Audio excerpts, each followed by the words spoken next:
Hi everyone, welcome back to Open Here with me, Enby Andy, and thank you again for coming to view the weekly YouTube videos I do regarding being non-binary in the UK. As usual, I got 3 topics or questions sent in by you, the viewers.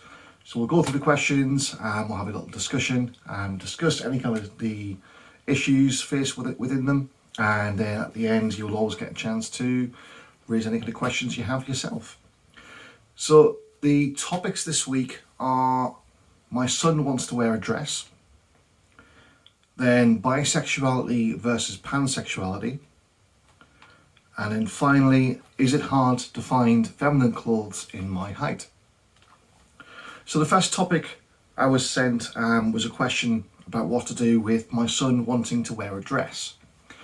Now, the first thing I would advise on this is to be accepting and realise that your son has done a very brave thing in coming and asking and telling you that they wish to wear a dress.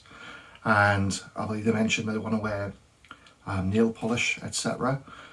It's coming out and asking that thing is a huge deal, and it takes a lot of courage to speak about that, because society is very much along the lines of men, masculine people, they don't do anything that's feminine. So hats off, festival, to your son for doing that.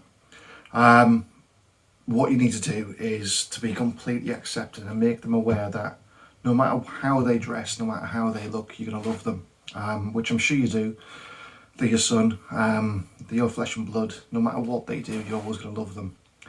So acceptance, first and foremost. Always make sure that you make them aware that no matter what they do, you're going to care for them and help them through their journey. So make them aware that, yeah, that's absolutely fine, son, we can do that. What would you like to wear? How would you like to dress?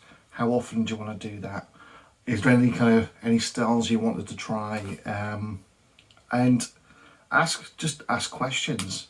When I first started, I didn't have a bloody clue really about feminine dress styles or what works with what. And some might say I still don't, but I'm learning as I go along. And this is your chance to connect with your child and to really help them learn and grow to be who they are. Just because someone is saying they want to wear a dress, that doesn't mean they're non-binary. It doesn't mean they're queer. As I've said many times before, clothing doesn't have a gender. Anyone can wear a dress, anyone can wear a skirt. Just because he wants to do that doesn't mean his sexuality or his gender identity is any different, and you only really know that by sitting down and talking to them. So that's my advice. Ask lots of questions, show understanding, and help them as much as you can. And hopefully you can reach out and let me know how it goes. The second topic I got was regarding bisexuality versus pansexuality. Now, it's a bit of a thorny topic within the LGBTQ plus community. I'm going to say hands down straight away, I'm not an expert. This is going to be based on my view, and if I've invalidated anyone, I do apologise. Let me know in the comments and we can talk about it. Right, so my experience. I first came out as bisexual when I was 18. This was many years before I heard the term pansexual, and as far as I was concerned, yeah, it was just men and women at the time. I was my sexual preference for either of those. As time grew on for me personally, as my understanding of the LGBTQ plus community grew, I realised that I personally identified more with pansexuality because of the openness and the broadness of the term, meaning all genders, pan, all. Now, bisexuality, traditionally, obviously bi is 2, but that doesn't have to mean men or women. Nowadays it's understood as 2 or more genders that you have sexual attraction to. For some people it means all, but I think the route that most people go nowadays is it's 2 or more. So that could be men, women, trans, non-binary. It could be women, non-binary, trans people. It can be a mix of different things for bisexuality. And I think one of the main things to understand is if someone says they're bisexual, that doesn't mean they're anti-trans. It doesn't mean that they can't find trans people attractive either. It's how they wish to identify. It's the label that they identify with, and we shouldn't just assume that they are anti-trans from doing that. So it's a bit of a minefield, this, and you obviously you don't want to offend people by dissecting it and saying, oh, well, bisexuals, well, they don't like trans people and non-binary people. Some do, some don't, but some do. And it's all down to the personal preference. As I say with myself, I feel that by saying I'm pansexual, it gives me much more freedom to not draw a line. I haven't got any kind of boundaries when it comes to who I find attractive.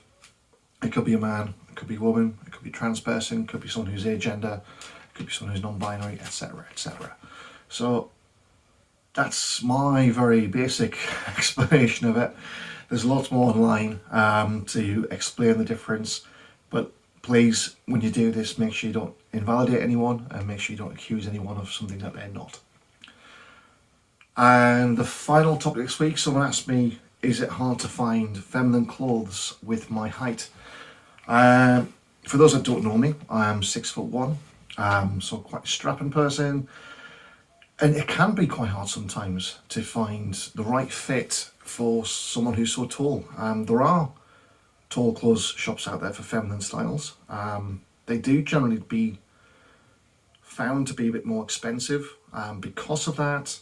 And if you do just kind of get things off the peg or off clothing websites, you do often find that the fit, height-wise, isn't quite good enough. I've got a few skirts which, for some people, would be absolutely fine.